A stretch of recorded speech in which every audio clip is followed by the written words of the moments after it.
Identidade é o assunto do momento. A gente fala bastante sobre isso, ouve bastante sobre isso e já não dá mais para ignorar que isso é um assunto importante. No mundo fluido de muitos parâmetros, de muitos paradigmas e de muitos contatos, a fluidez ou solidez dessa identidade é uma pauta e a gente vai ter que conversar sobre isso em qualquer instância, seja numa instância educacional, seja na crença, seja na fé, na nossa relação social. Vamos conversar sobre identidade. Não sei, tenho algumas dúvidas se a questão da identidade foi mais falado em algum outro momento do que está sendo falado agora. Conversamos muito. E agora a gente no barco, navegando nas ondas dessa vida, nessa sociedade e nesse paradigma civilizatório que nos encontramos nesse século, nos definimos como cristãos. E a partir do momento que a gente se define como cristãos e professa essa fé cristã, a gente não pode falar de identidade sozinha. Porque um cristão não fala de identidade a partir dos seus próprios pressupostos. Aliás, um cristão não fala de nada a partir dos seus próprios pressupostos, porque um cristão é definido por Cristo. Então, quando a gente conversa com identidade, sobre identidade, para nós ou para qualquer outra pessoa, a gente precisa de parâmetros sólidos e com certeza a Bíblia vai dar. Não saia daí, está só começando o Seu Fé para hoje.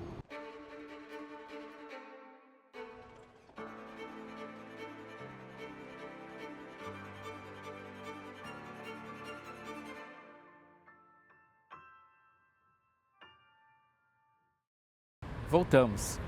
Você sabe que a Novo Tempo funciona de uma forma bem diferente que uma emissora de TV, uma rede de comunicação comum. O que nós fazemos aqui é muito diferente porque a gente não trabalha com os patrocínios convencionais, como horários comerciais, exaustivos e coisas que você vê normalmente pela sua televisão. Não.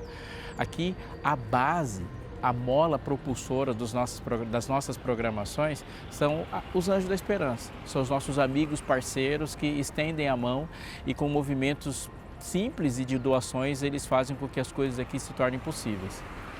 A gente tem um programa muito especial e eu quero convidar você para assistir, anota aí na sua agenda. No dia 26 de novembro, sábado, às 8 da noite, a gente tem o Anjos em Ação. É um programa muito importante do Anjos do ano. E anota aí na sua agenda que vai ser muito legal estar aqui com vocês. A gente vai ter muita música, muita participação das pessoas, dos apresentadores aqui da Novo Tempo e com você também. Vai ser uma alegria chegar até a sua casa. Vou repetir. Dia 26 de novembro, sábado, às 8 da noite, chegando aí até a sua casa. Participe, faça planos e chame todo mundo para a gente estar junto nesse grande momento. Procuramos um infectologista naquele mesmo dia e ele assim já de cara já falou, olha, ele está com microcefalia, ele está com o baço distendido, um risco de hemorragia interna e está se recuperando ainda da zika, né? Então naquele momento o doutor falou, olha, não tem o que fazer. Eu vim para casa, eu entrei nesse quarto aqui, eu levantei o Davi para os céus e falei, Senhor, eu não pedi, o Senhor me deu. E eu sei que é um presente do Senhor. Vem aí, Anjos em Ação. Deus tudo pode.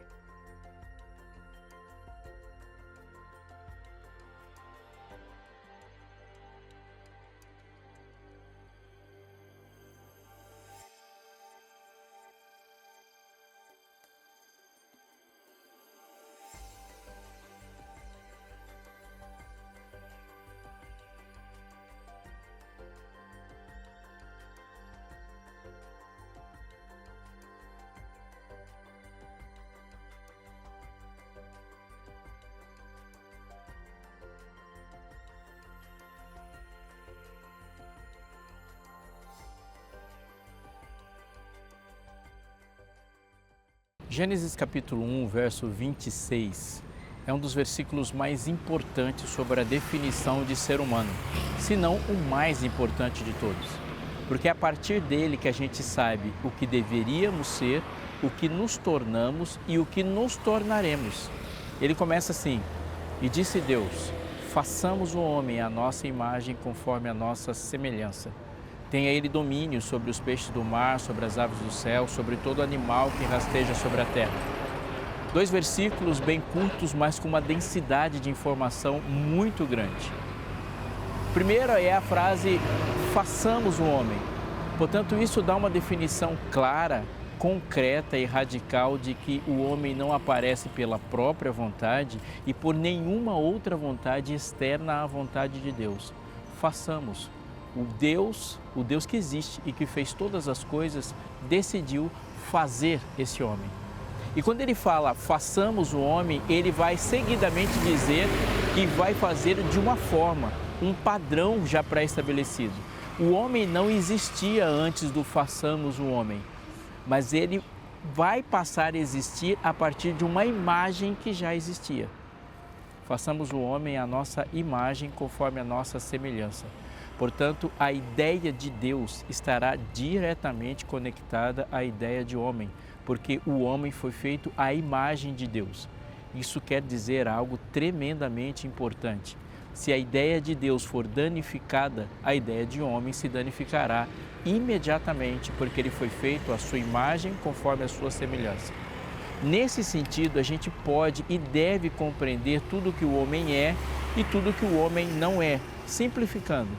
Para saber quais são as nossas qualidades, nós devemos procurá-las em suas similaridades com Deus, não tem outra forma.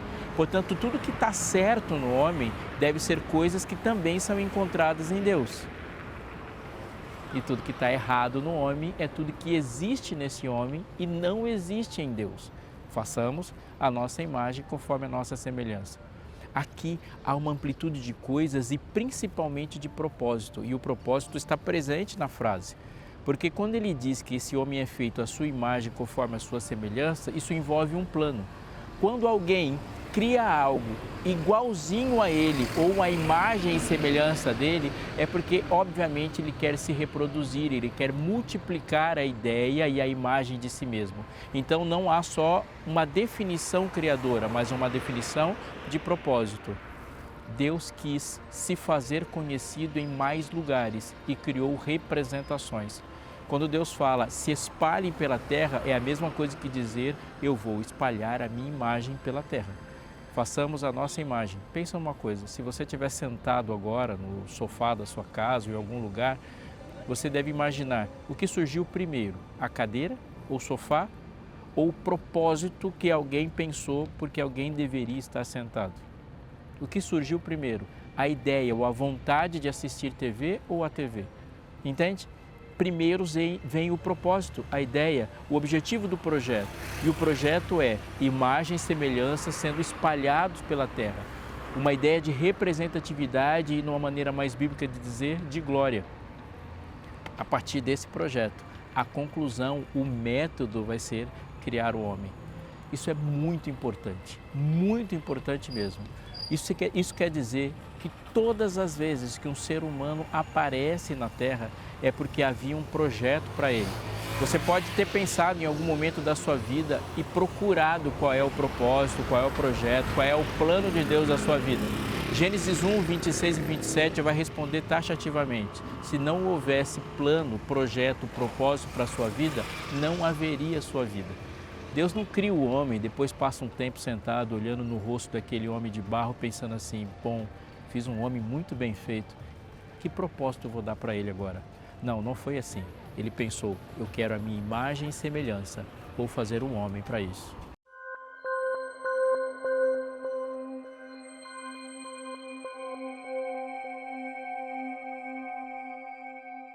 Nesse mundo desesperado por identidade, com muitas propostas e definições, e a maior parte delas dizendo que a identidade vem de dentro para fora, a Bíblia emerge numa importância que nós não conseguimos dimensionar sobre a pauta.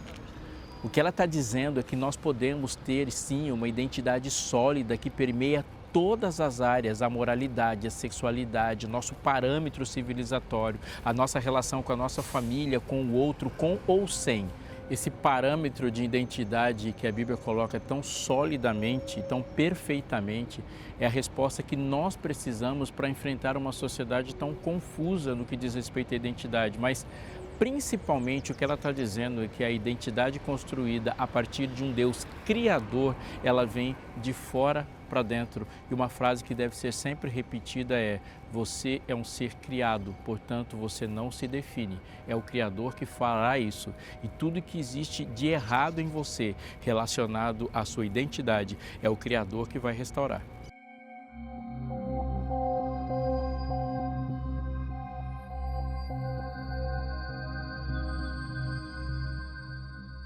A primeira dimensão dessa identidade construída a partir da criação e da definição façamos o homem à nossa imagem conforme a nossa semelhança, podemos encontrar em Gênesis capítulo 5.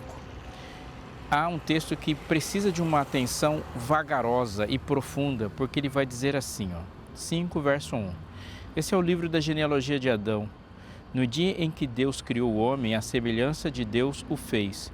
O destaque do texto é que Adão, como filho de Deus, ele é feito à semelhança de Deus. E o texto vai continuar. Homem e mulher os criou e os abençoou e lhes chamou pelo nome de Adão no dia que foram criados. Um texto muito forte no capítulo 5, verso 2, porque na versão que eu leio diz, lhes chamou pelo nome de Adão. Isso quer dizer que esse título, Adão como humanidade, imagem e semelhança e tudo que Deus deu por atribuição a Adão, isso serve para Eva. Portanto, a definição de humanidade aqui é uma definição composta. Lhes chamou pelo nome de Adão. O texto vai continuar. Verso 3.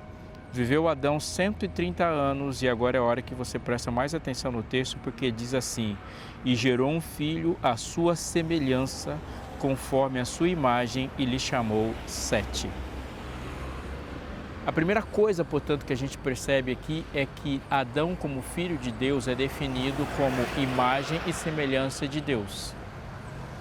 Sete, como filho de Adão, é definido como imagem e semelhança de Adão. Então, a primeira dimensão da identidade que a gente tem na criação e é reconstruída em Cristo Jesus é de que ser alguém, ser humano, é ser filho, filho de Deus. João, ao escrever o seu livro, escrevendo no primeiro capítulo, diz que a todos quantos o receberam Jesus, deu-lhes o poder de serem feitos filhos de Deus, a saber, os que creem em seu nome. Jesus, quando nos ensinou a orar, ele falou, portanto, orareis assim, Pai nosso que estás nos céus. Ele veio e se apresentou como Filho de Deus.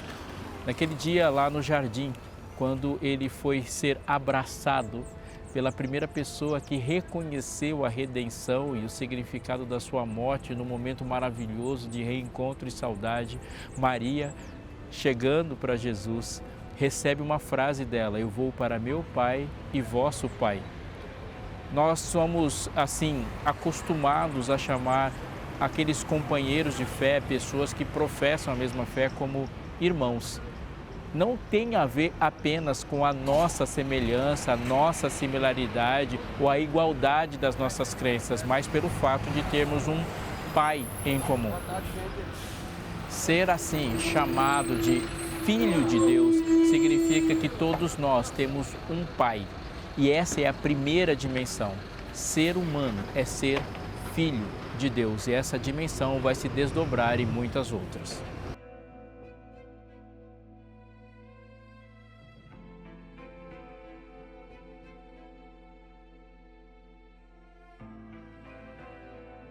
Uma segunda dimensão, ela também é encontrada nesse texto quando a gente observa um detalhe. No livro de Gênesis, capítulo 5, o texto que a gente leu há pouco, no verso 3 diz que viveu Adão 130 anos e gerou um filho à sua semelhança, conforme a sua imagem, ele chamou Sete. O detalhe dessa história é que a gente precisa compreender que Adão teve 2 filhos antes de Sete, Caim e Abel. Abel foi assassinado por Caim e Caim foi expulso da face de Deus, ele saiu fugido para o oriente do Éden. O que significa que neste momento Sete ocupa um espaço ali. E o espaço que Sete vai ocupar é o espaço da primogenitura de Adão.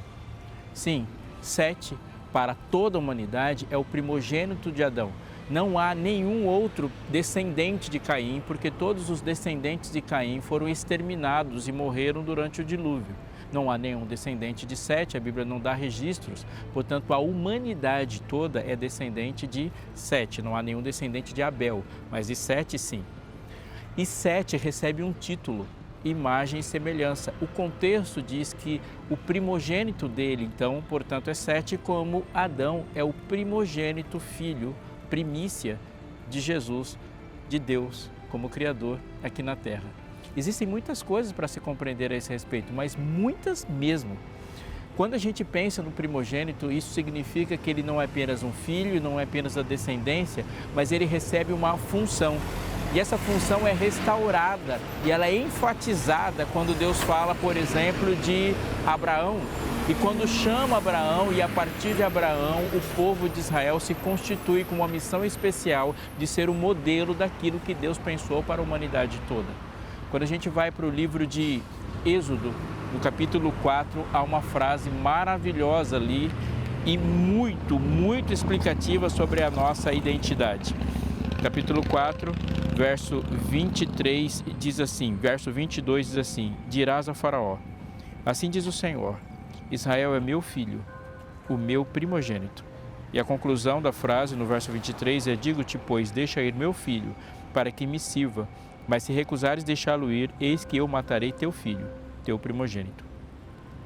Israel é dito como um primogênito de Deus, como Sete é primogênito de Adão e Adão é o primogênito de Deus. Qual é a dimensão de função na humanidade como primogênito de Deus? Você já deve ter ouvido falar de uma expressão muito comum no meio evangélico, que é porção dobrada.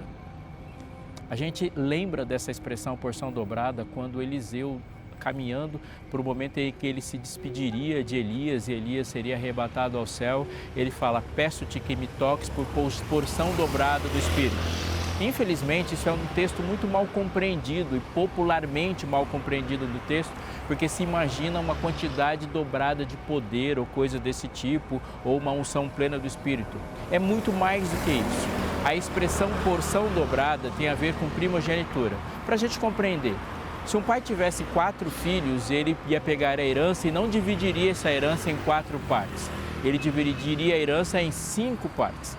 Cada um dos filhos receberia uma dessas partes, mas o primogênito receberia o dobro dessas partes. Se um pai tivesse 2 filhos, portanto, ele ia dividir em 3 partes a herança. Os mais novos ou o mais novo receberia uma, o mais velho 2 partes. Assim, o filho primogênito recebe sempre porção dobrada. Para que essa porção dobrada? Porque o primogênito tem a incumbência de dar continuidade à cultura, à religião e à fé da família.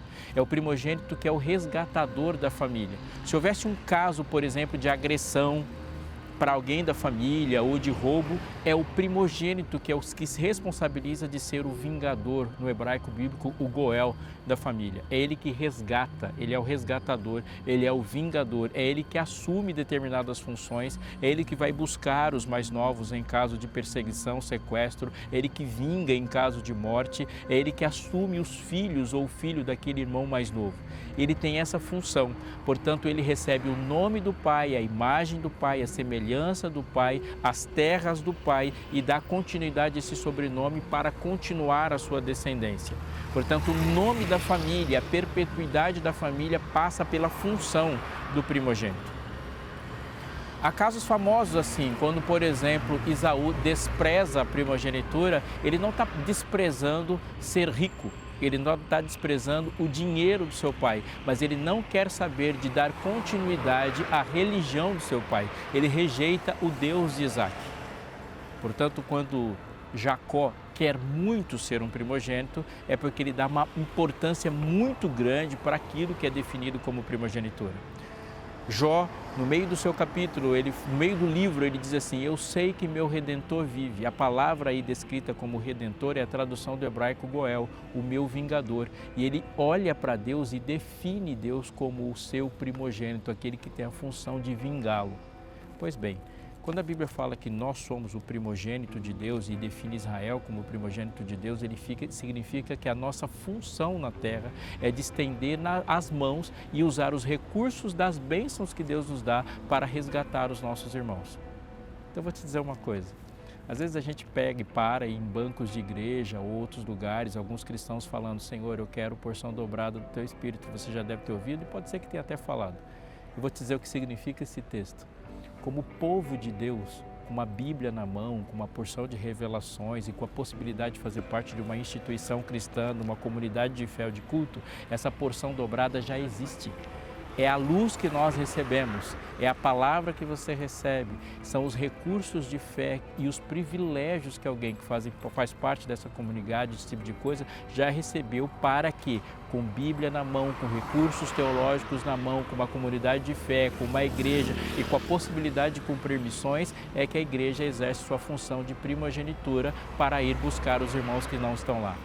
Faz parte da dimensão da identidade humana em Cristo Jesus, ser filho e um filho primogênito que recebe a função de representar o Pai na terra em favor dos seus irmãos mais novos.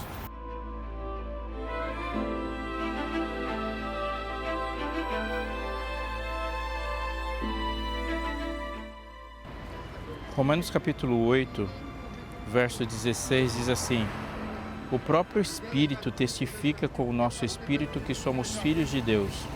Verso 17, ora, se somos filhos, somos também herdeiros, herdeiros de Deus e co-herdeiros com Cristo. E se com Ele sofremos, também com Ele seremos glorificados. Há uma nova dimensão, portanto. Filhos, esses filhos são primogênitos e eles são herdeiros. Esse filho tem algo a receber, ele tem uma herança. Para muitas pessoas, a razão de que elas não têm paz é a não consciência de que a identidade que adquirimos em Cristo a partir da criação e da redenção significa ter uma herança. Jesus falou isso e não falou poucas vezes. Os apóstolos definiram a função do Evangelho e o resultado do Evangelho no coração da gente também dessa forma. Jesus falou ao dizer o Sermão do Monte: bem-aventurados os mansos, porque os mansos herdarão a terra. Muitas vezes isso na boca de alguém pode ser assim uma frase pronta que não tem a profundidade do seu significado e pode ser que esse alguém seja você, então atente. Herdeiros estão radicalmente opostos a conquistadores. Sim, o herdeiro não conquista, o herdeiro recebe. O herdeiro, para ser herdeiro, precisa cumprir uma função. Ele tem que estar em uma condição. Ele tem que ter um pai e ser legalmente seu filho. O que Jesus veio fazer aqui é restaurar a nossa identidade. E ao restaurar a nossa identidade como primogênitos e filhos, Ele nos deu uma herança. Restauração de uma herança passada, a convicção e o desfrute de uma herança presente e, obviamente e graciosamente, temos uma herança futura. Não, a gente não precisa correr e preencher uma porção de requisitos para termos uma herança com Deus. Nós precisamos viver essa filiação. Obviamente, o fato da primogenitura e da imagem e da semelhança de Deus envolve algumas coisas muito importantes no nosso dia a dia e na nossa vida. Se somos feitos filhos de Deus, fomos feitos à imagem e semelhança e temos uma herança, há algo muito importante, portanto, nessa identidade que envolve similaridade. E não foi nenhuma, nem duas, foram muitas vezes que Deus deu parâmetros assim e indicadores para a gente perceber o quão próximos ou quão distantes estamos disso. Ele disse assim, por exemplo, aquele que não ama não conhece a Deus porque Deus é amor. Há um indicador, Deus é amor, a imagem e semelhança dele não pode odiar dessa forma. Deus odeia o mal, portanto a imagem e semelhança dele não pode amar o mal dessa forma. Nisso saberão que sois meus discípulos, se vos amardes uns aos outros. Deus é justo e Ele diz que você tem que ser justo também, porque Ele é justo. Sede santos, e a razão por sermos santos é sede santos, porque eu sou santo. Assim, Jesus, ao se definir, Deus, ao se definir em Jesus, Ele diz exatamente tudo que devemos ser e em nada escapa aquilo que Ele é. Como que então é a ação de Deus ao reconstruir essa identidade? Ele vai tirando de nós, quando nós aceitamos o processo regenerador dele, tira de nós tudo aquilo que não combina com o que Ele é. Deus não é mentiroso, tira de nós toda mentira. Ele não é assassino, Ele tira de nós toda a fúria morticida. Ele não trai e tira de nós assim. Então, quando nós olhamos para a lei de Deus são aspectos do seu caráter com os quais Ele deseja que nós nos relacionamos. Por favor, atente, porque eu vou te dizer, jamais encontraremos uma definição de identidade humana fora da lei. Ele diz, não terás outros deuses diante de mim, não idolatre, se você escapar de parar de olhar para mim, você não vai fazer ideia de quem você é. Ele vai dizer, não adulterarás, não furtarás, não dirás falso testemunho. Ele diz, eu não faço nada disso, portanto você também não pode fazer. Há um princípio da revelação dele que diz quem nós somos, o que nos tornamos e, fundamentalmente, o que nós devemos ser.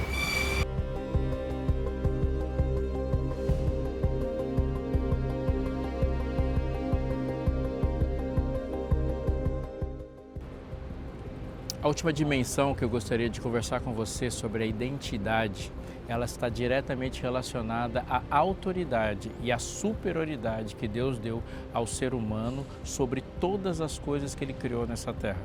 Sim, quando você olha para o relato, você vai perceber que a definição imagem e semelhança não é dada a absolutamente nada aqui, somente ao homem. Portanto, o homem está numa condição de superioridade incomparável ao restante da natureza e mais, ele é um mordomo dessa natureza no sentido de que ele tem uma responsabilidade de cuidar daquilo que foi colocado em condição de inferioridade a ele. O homem presta contas a Deus sobre aquilo que ele tem e a responsabilidade e o domínio que ele tem sobre a natureza.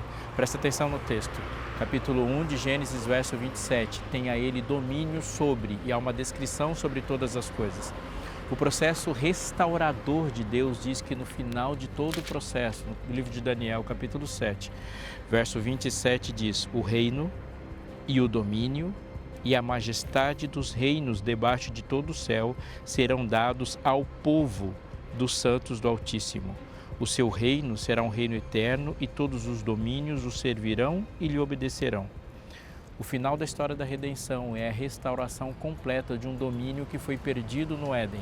Mas há hoje este domínio, o domínio que o ser humano recebe de Deus como autoridade sobre para viver aqui e deve interferir com poder.